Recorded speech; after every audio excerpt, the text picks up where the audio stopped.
Olá, galerinha, como vai? Tudo bem? Estão todos em casa, devidamente com as mãos lavadas. É, Nós vamos prosseguir as aulas de saneamento 1 através de videoaulas. Alguns alunos meus já estão com esse recurso em outras disciplinas e também na disciplina de hidrologia.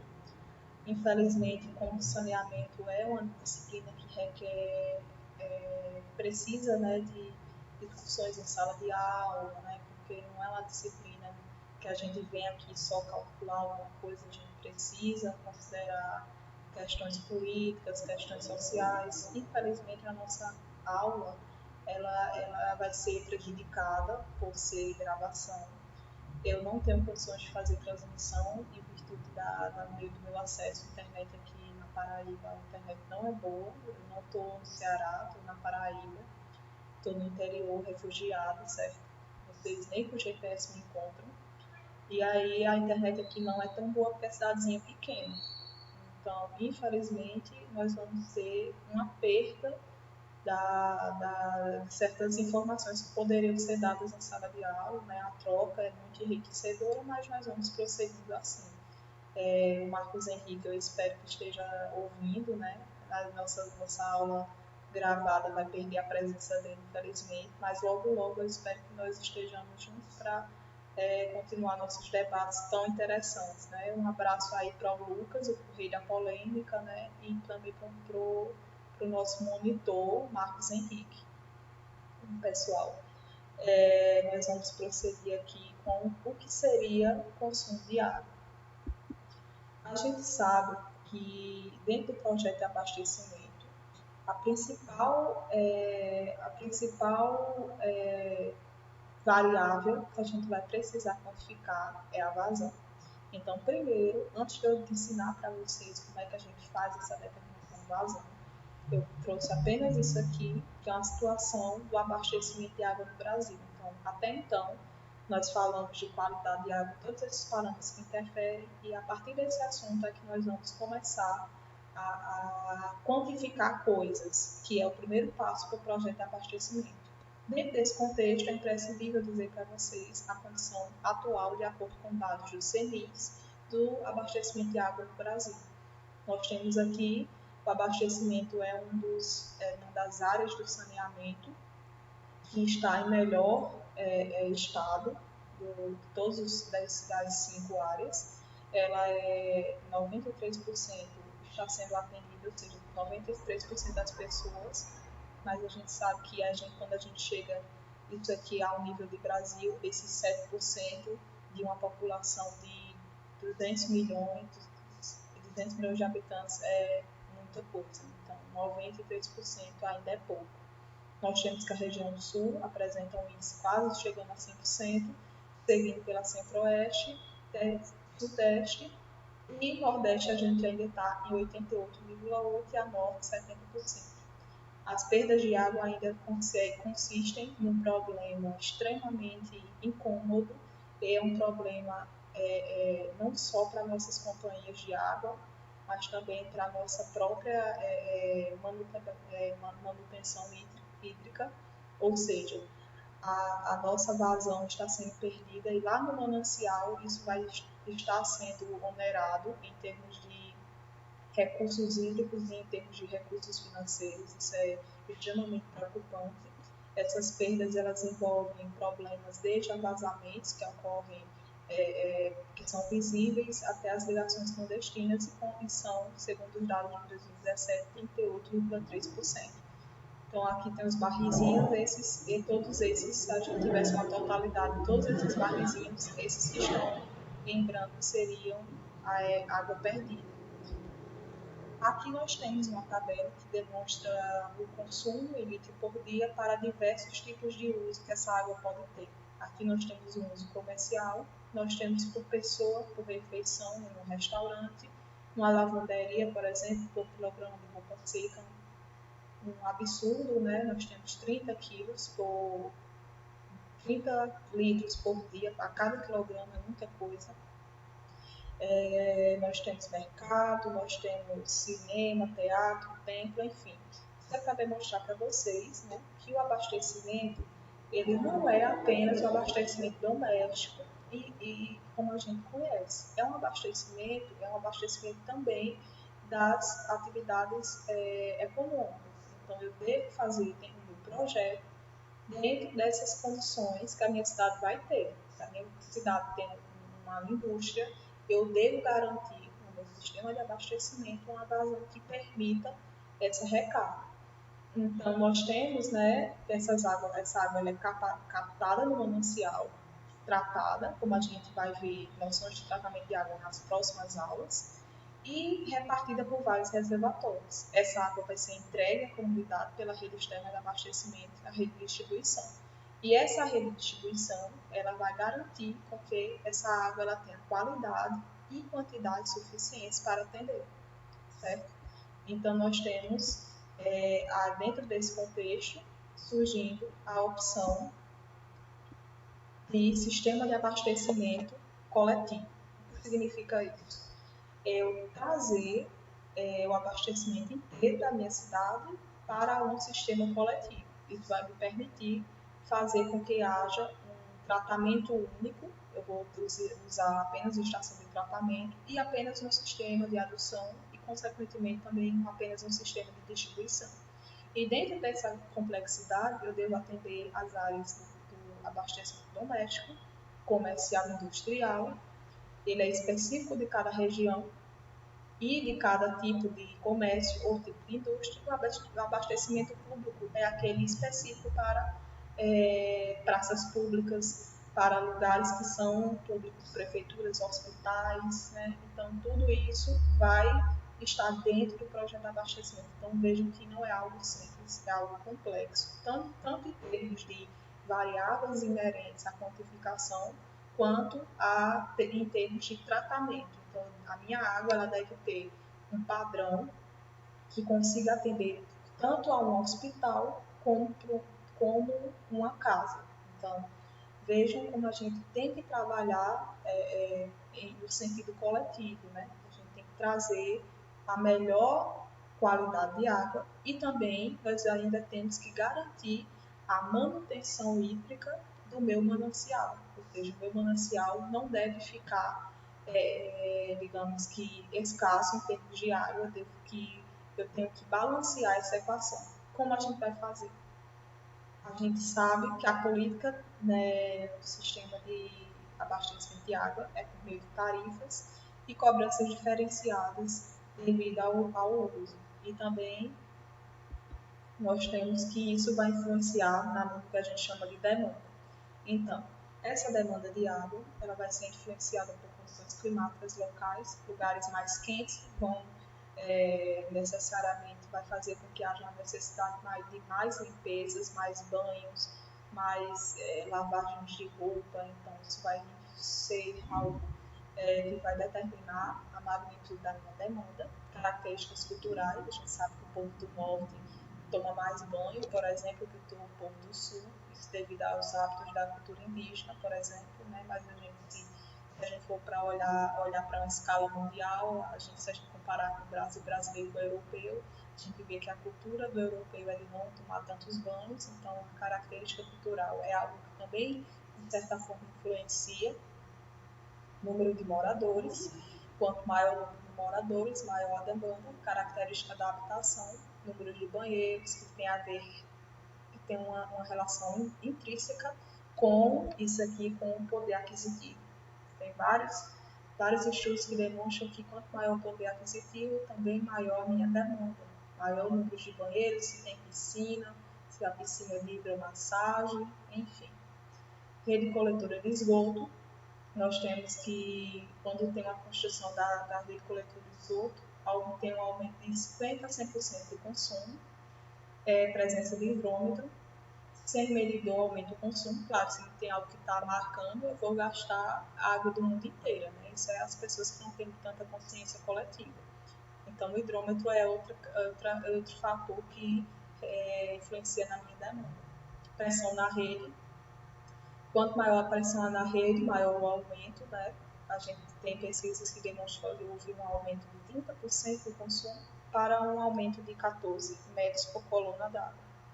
Renda familiar, a gente tem que A gente tem, quanto maior a renda familiar, maior a demanda, aumenta a lavagem de pisos, regra de jardim, piscina, enfim. E a tarifa também influencia, né? Faz com que você se sinta mais obrigado a economizar água. Alguns usos de pontos de utilização de água relacionando com o consumo per capita, né, em litros por dia por habitante. A gente sabe que o grande ladrão dessa demanda ainda vai ser o vaso, que consome quase 31%. O chuveiro, né, vocês ficam com o chuveiro refletindo sobre a vida, sobre as traições do final de semana. Aí esquece o chuveiro ligado, fica lá debaixo. Aí resulta em 27%. Pia de cozinha, bebidas, lavagem de roupas e limpezas. E a gente tem ainda também, por exemplo, essa pesquisa foi em 2001 e essa aqui foi em 2009, sendo que tudo aqui foi em 2006. Mas eu tenho certeza que, embora seja 2006, a gente ainda continua com esse mesmo consumo exacerbado na bacia sanitária. Embora tenham fabricados bacias que fazem uma vazão diferente, essas bacias elas têm muito frequentemente nos shoppings, mas mesmo assim, com certeza a bacia provavelmente ainda é um ladrão, né? Essa residência aqui, nesse ano de 99, nós temos o chuveiro como sendo o grande vilão da história e a pia seguida dele, 20%. Nós temos aqui consumo diário em prédios, dependendo se for apartamento, se for residência, se for escola, a gente tem um consumo menor, mas a gente tem um consumo menor, mas a gente tem um consumo específico em um determinado horário, né? Aqui vai ser focado no horário comercial, aqui esses 50, internato e externatos, casa popular, alojamento provisório.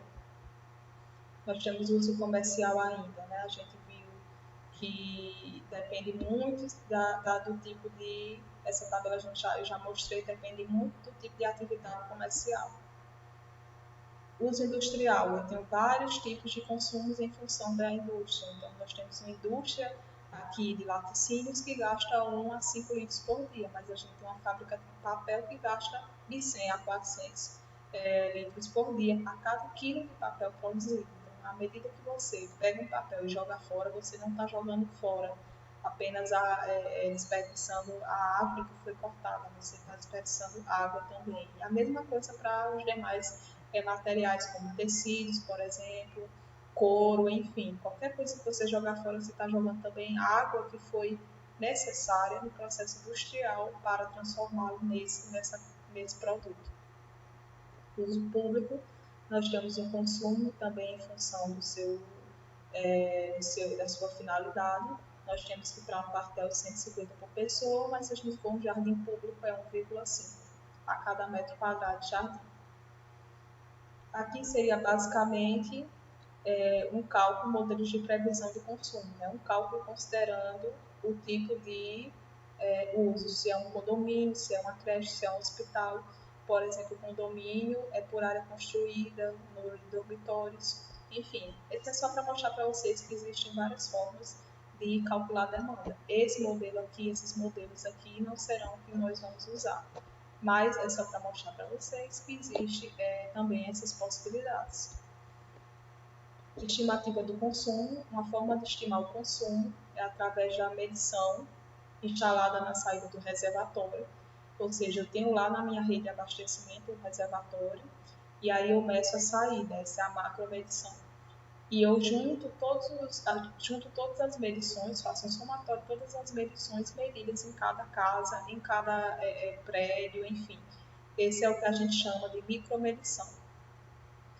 E ainda é necessário, nesse processo, adotar as medições de setores, né, com características semelhantes, os que não têm medição. Então, a gente faz aqui uma relação entre o consumo per capita, o volume produzido e população atendida. A diferença entre o que eu consigo medir no reservatório e o somatório de todas as micromedições, a diferença entre isso vai ser a perda, certo? Ou ligação clandestina, ou se perdeu pelo caminho através de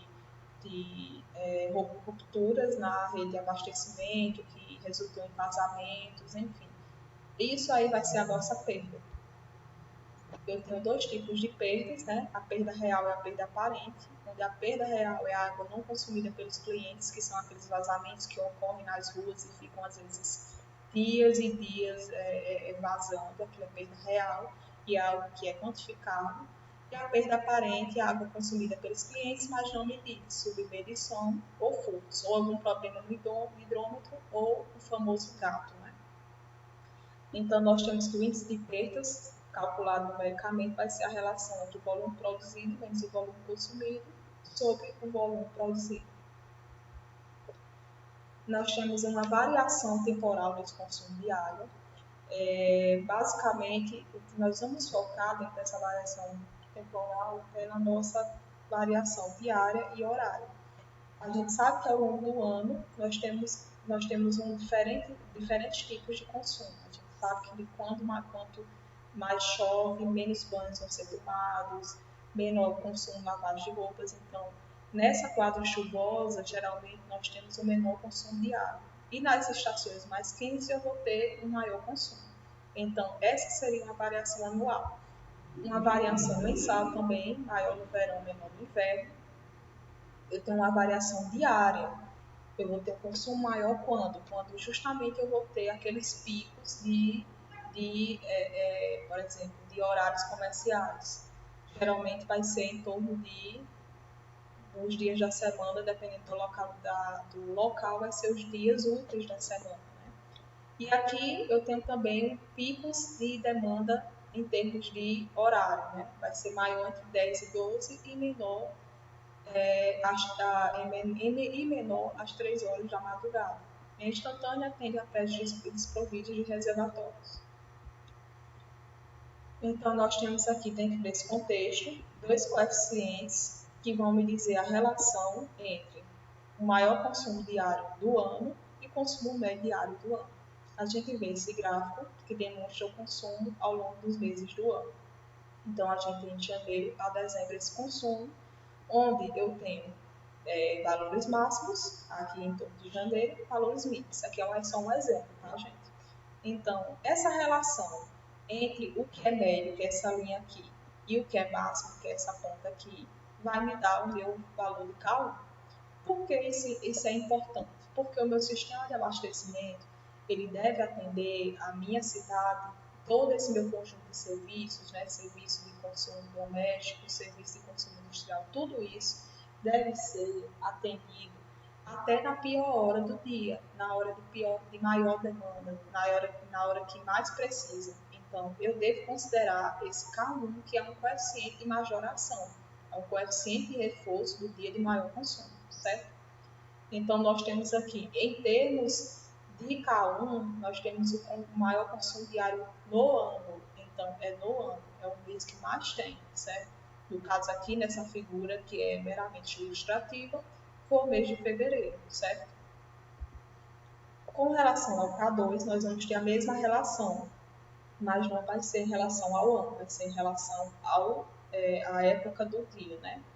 Então, nós temos o dia, 24 horas, e nós temos aqui a vazão média diária e uma vazão máxima, que foi um pico que aconteceu aqui próximo às 11 horas. Então, a relação entre a vazão máxima, que aconteceu às 11 horas, e a vazão média vai me dar o K2.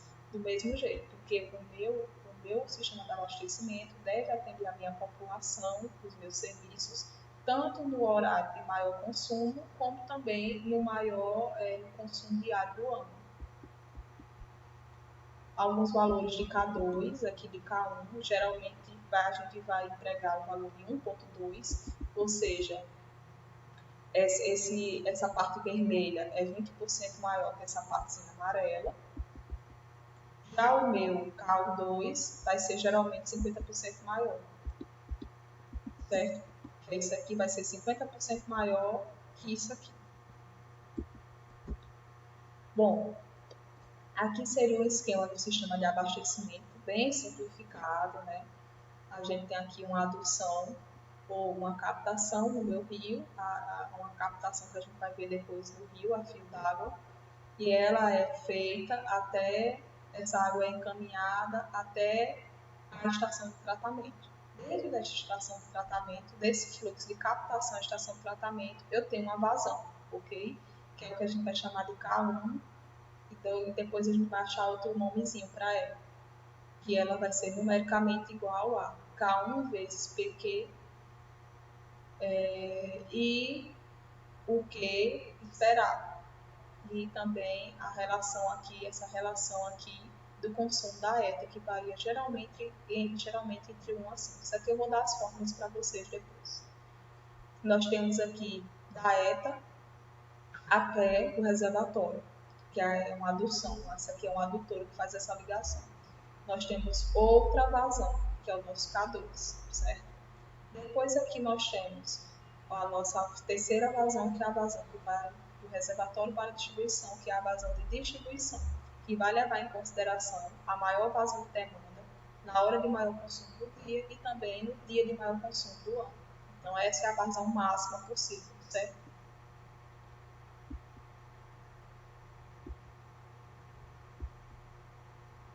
É a mesma figura.